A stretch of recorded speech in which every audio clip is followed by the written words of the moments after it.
जब हम स्कूल में थे एक 70 ग्राम का मैगी पैकेट 5 रुपए में आता था। अभी वही 70 ग्राम का मैगी पैकेट का प्राइस कितना है? 14।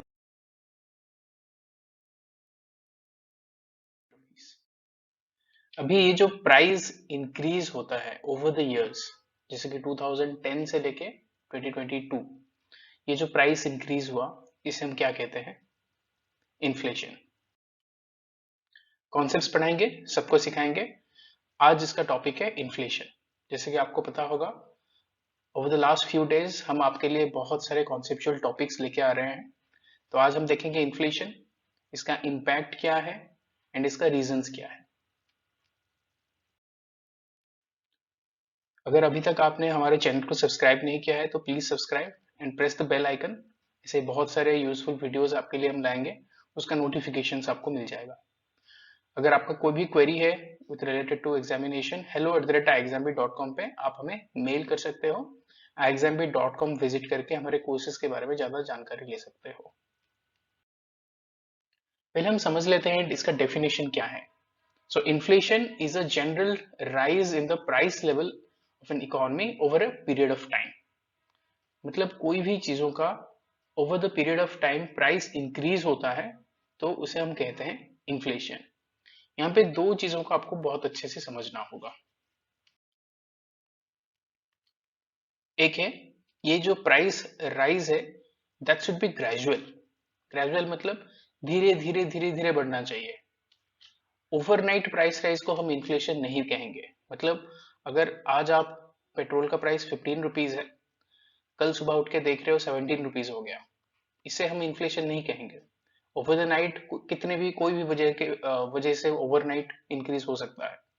जो प्राइस राइज ग्रेजुअल होगा ओवर द मंथ, अभी 5-6 महीने में अगर ये प्राइस 15 से 17 हो रहा है, वो हो गया आपका इन्फ्लेशन। यहाँ अच्छे से याद रखना, over a period of time वो ग्रेजुअल इनकम होना चाहिए, तभी हम उसे इन्फ्लेशन कहेंगे। इसका इम्पैक्ट क्या है? जो प्राइस राइज है उसका इम्पैक्ट एक तो हो गया रिडक्शन इन परचेसिंग पावर। हम एक एक करके समझेंगे क्या क्या उसका इम्पैक्ट है।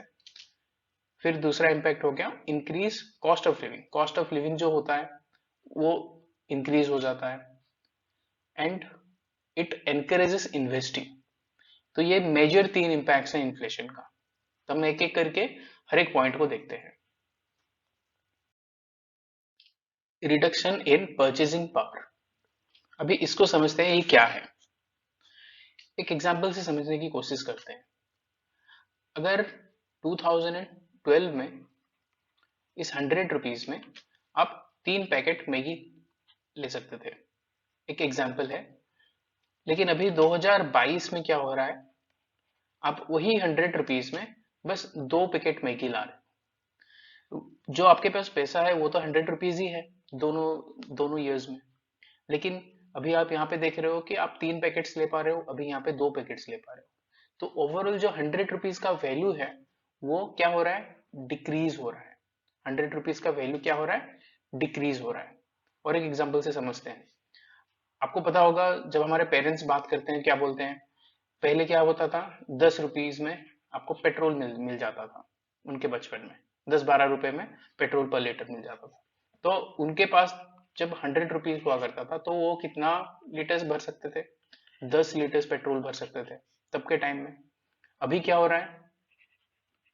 पेट्रोल का प्राइस ₹100 है।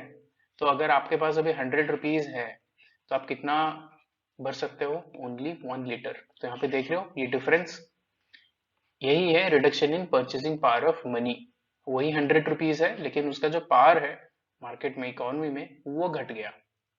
ठीक है, ये क्यों होता है? इन्फ्लेशन की वजह से, क्योंकि ये 10 रुपए से लेके 100 रुपए आके पहुंच गया पेट्रोल। तो यही जो इन्फ्लेशन है उसका मेजर इंपैक्ट किस पे आ गया? Reduction in purchasing power. ठीक है, अगला इंपैक्ट देखते हैं, एनकरेजेस इन्वेस्टिंग।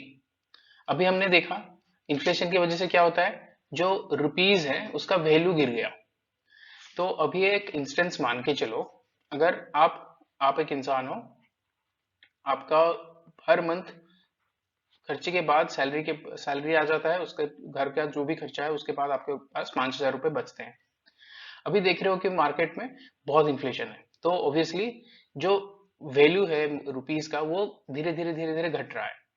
तो अगर ये 5,000 रुपए आप क्या कर रहे हो, अगर आपका एक छोटा सा अलमीरा के अंदर डाल के रख दिए, ऐसे ओवर द इयर्स आपने 3 साल ऐसे जितने भी 5,000 रुपए हुआ आप ये अलमीरा भर्ती करके रख दिए अपने घर पे ही। तो ये जो 5,000 रुपए आप हर महीना ला रहे हो, इसका तो वैल्यू धीरे धीरे घट रहा है। लाइक ओवर द इयर्स मतलब आप 3 साल के बाद जब आप देखोगे आपके पास कितना रुपए होगा यहाँ पे, 60,000 60,000 60,000, 1,80,000। लेकिन इसका जो वैल्यू है 1,80,000 में आप जो खरीद सकते थे इन द फर्स्ट ईयर, अभी वो खरीद सकते हो क्या? क्योंकि परचेजिंग पावर कम हो गया, रुपीस का वैल्यू तो कम हो रहा है। तो इसलिए ये जो इंसान है क्या करेगा, उसके दिमाग में एक आइडिया आएगा, क्यों ना हम ऐसा कुछ करें जो वैल्यू घट रहा है, मनी का जो वैल्यू घट रहा है इन्फ्लेशन की वजह से, वो भरपाई हो जाए। तो वो क्या करता है, इन्वेस्ट करता है। कहाँ पे? इधर वो बैंक में रख लेगा वो पैसा जहां से उसे इंटरेस्ट मिलेगा, नहीं तो क्या करेगा, कोई कंपनी के शेयर्स में इन्वेस्ट कर देगा, जिसे उसे लगेगा कि जो रिटर्न है वो इन्फ्लेशन को सेट ऑफ कर लेगा, जो इन्फ्लेशन परसेंटेज हो रहा है उसको सेट ऑफ कर लेगा, और थोड़ा ज्यादा कुछ इनकम भी हो जाए, उससे ज्यादा भी चला जा सकता है।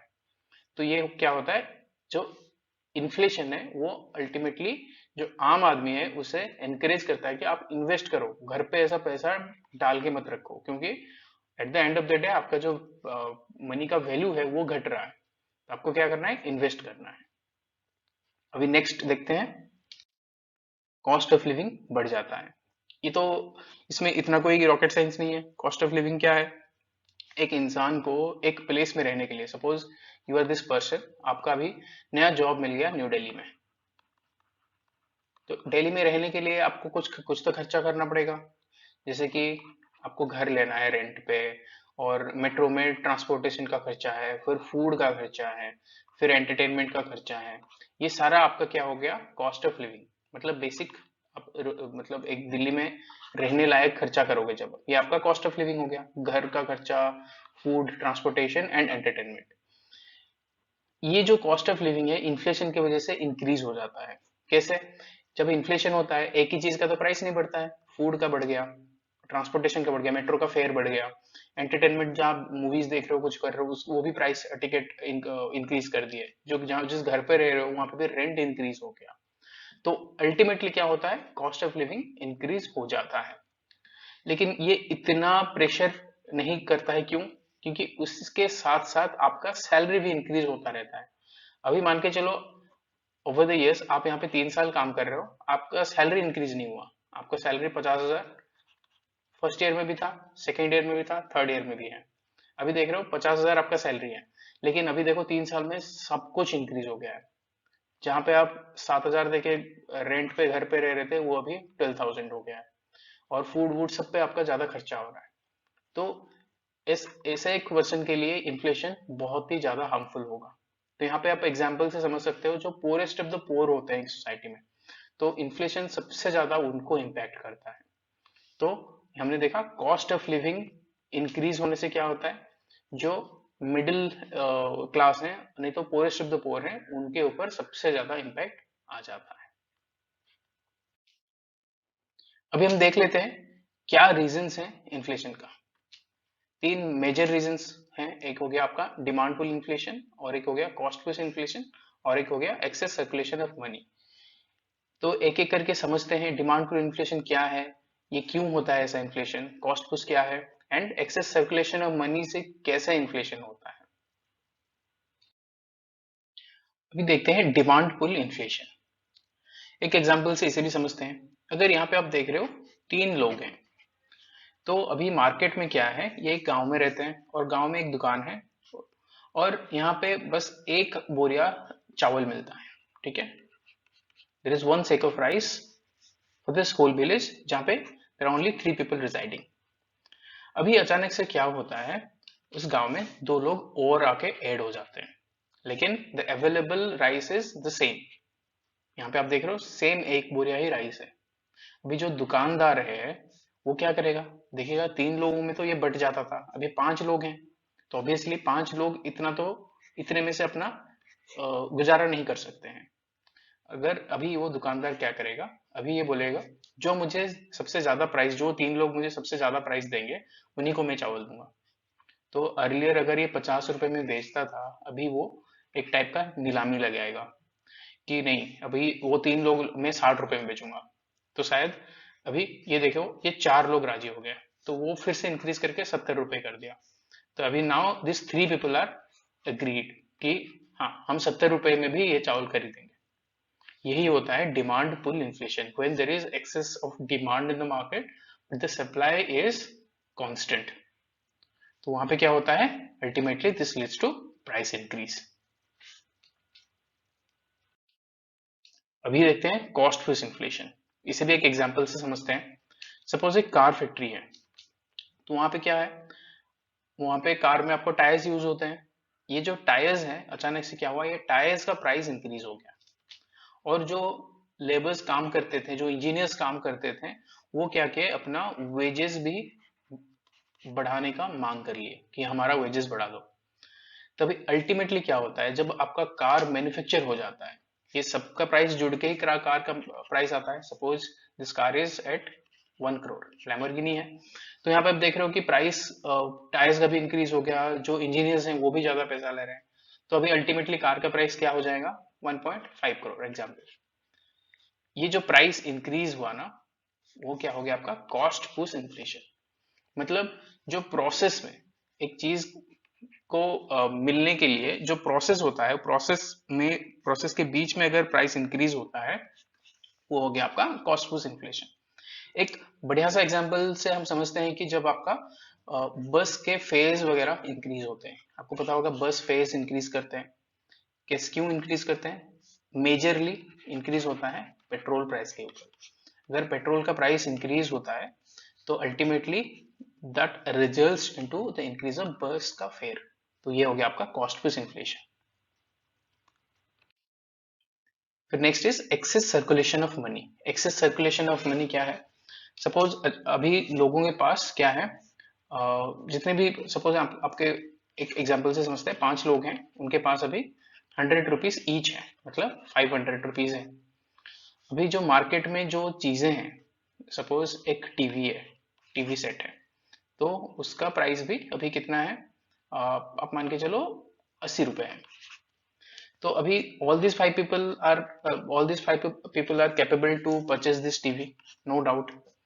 अभी अचानक से क्या हो गया, इनके पास पैसा बढ़ गया, मतलब गवर्नमेंट ने क्या किया, अचानक से पैसा प्रिंट करके सबको दे दिया। हाइपोथेटिकल सिचुएशन से समझते हैं। तो अभी इंस्टेड ऑफ 100 रुपीज, अभी सबके पास 200 रुपीज है। तो अभी ये जो टीवी का प्राइस क्या है, टीवी का प्राइस जो 80 रुपीज था, वो क्या करेगा, वो जो सेलर है वो देखेगा सबके पास 200 रुपीज है, and as everyone has excess of money, they will be willing to spend, वो खर्चा करने का सोचेंगे। तो इससे क्या होगा, ये जब खर्चा करने का सोचेंगे, लेकिन मार्केट में टीवी तो एक ही है, मतलब आप देख रहे हो जब लोगों के पास एक्सेस पैसा हो जाता है, दैट क्रिएट्स एक्सेस डिमांड।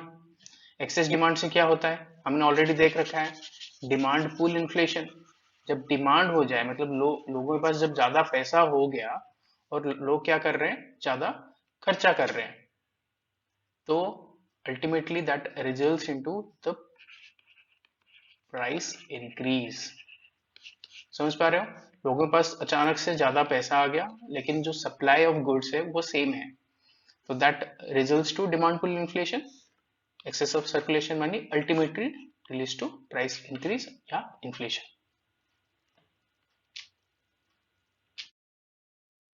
तो ये था इन्फ्लेशन। इन्फ्लेशन के क्या क्या वजह हैं एंड क्या क्या इम्पैक्ट है हमने देख लिया। इससे पहले भी हमने कॉन्सेप्ट्स पढ़ाएंगे, सबको सिखाएंगे सीरीज में, जीडीपी, जीवीए, बैंक का asset liability, central bank digital currency, money aggregates and recession. Already इसका वीडियो ला चुके हैं हमारे यूट्यूब चैनल टारगेट आरबीआई पे, जाके आप देख सकते हो। इसके आगे वाला शेड्यूल भी आप देख सकते हो, अरिंदमा मैम, सुशील सर, ये सारे बहुत सारे यूजफुल वीडियोस लाएंगे, जिससे आपका इकोनॉमिक्स ईएसआई का जो पार्ट है, उसमें सारे कॉन्सेप्ट्स आपके क्लियर हो जाएंगे। Not only target RBI, exam B, main channel and agri B and legal B, ये सारे चैनल्स में बहुत सारे कॉन्सेप्ट्स को लेके हम ला रहे हैं। तो अभी तक अगर आपने सब्सक्राइब नहीं किया है, please subscribe to our channel. अगर कोई भी डाउट है, with respect to your examination या कॉन्सेप्ट पे कोई भी डाउट है, आप हमें 9205524028 पे कॉल कर सकते हो। exambee.com विजिट करके हमारे कोर्सेस या हमारे ऑफरिंग्स के बारे में ज़्यादा जानकारी ले सकते हो। अगर ये वीडियो आपको अच्छा लगा है, please like the video and share करना इस वीडियो को अपने फ्रेंड्स के साथ जो ऐसे ही कॉम्पिटिटिव एग्जाम्स के प्रिपरेशन कर रहे हैं। And please subscribe to our channel and press the bell.